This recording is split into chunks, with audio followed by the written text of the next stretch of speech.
Chapter 5, Fly Away Home. Javi didn't speak English very well.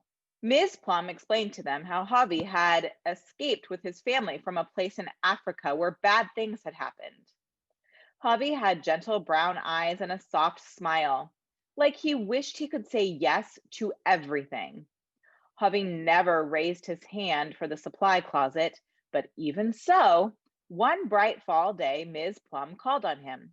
Ms. Plum was showing them the basics of classical fencing.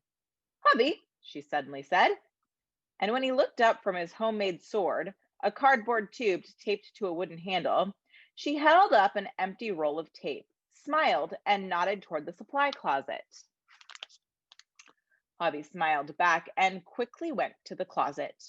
Back in the third row, Carlos slumped over his sword. He had never lived where really bad things had happened. "Now watch carefully," Miss Plum said. "This is an en garde position, the position you take just before the fencing match begins." Javi quickly came back with the tape. A bird streaked out of the closet behind him. It perched on a narrow pipe that ran just below the ceiling. It was a golden falcon with a beak that curved into a sharp point. The falcon glared down at the classroom with glittering eyes.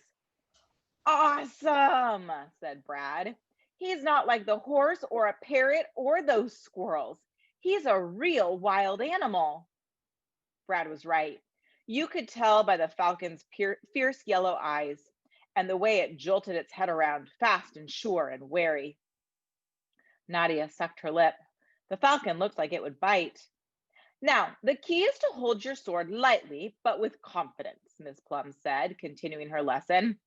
But Tashala couldn't help herself. She dropped her cardboard tube and took a piece of beef jerky out of her desk and held it up toward the falcon. The falcon blinked.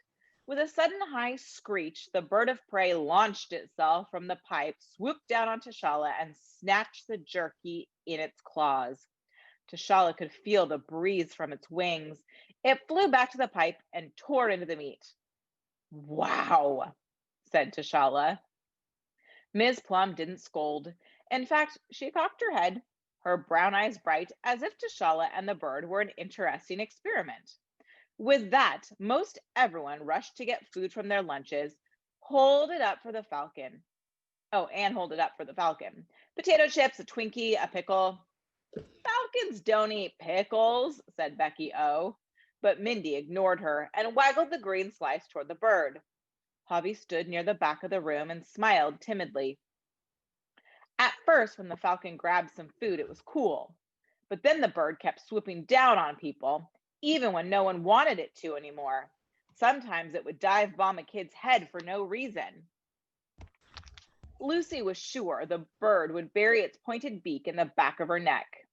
Pretty soon, the students of Ms. Plum's class had their necks hunched into their shoulders or were cringing under their desks.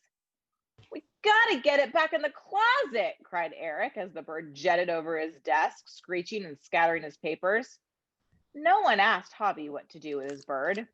Eric tried flapping his jacket at it and shooing it toward the closet, but the falcon just yawned, showing a tiny black tongue. Carlos stood right in front of the open closet door, waving some bologna.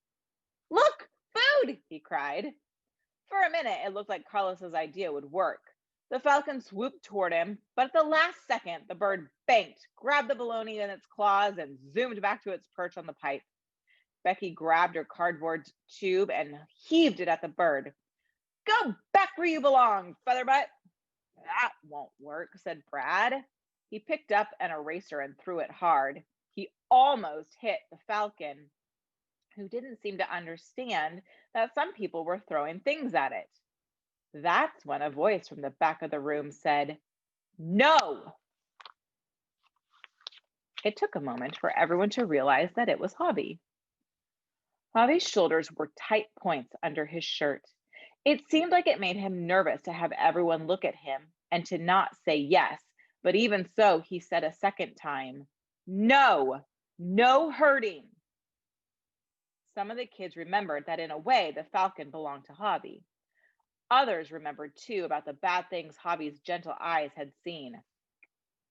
It's not his fault he doesn't want to go back into the closet, T'Challa admitted. Well, then what are we going to do? Asked Brad. Hobby jerked his chin toward the window. For a second, he looked almost like a falcon himself, with his fine, sharp nose and the determined look in his dark eyes. Free, he said. They all looked at Ms. Plum. She nodded. But I thought the animals couldn't leave the room, said Carlos. Each animal can choose for itself, said Ms. Plum. She didn't explain any further. T'Challa pulled down the top of one of the windows. Amazingly, the falcon flew down from the pipe and perched on Hobby's forearm. Hobby's arm shook, but he carried the bird over to the window. Fly away now, said Hobby. Freedom for you. Say, you're really learning your English, said Carlos. Hobby straightened his shoulders. His dark eyes shone.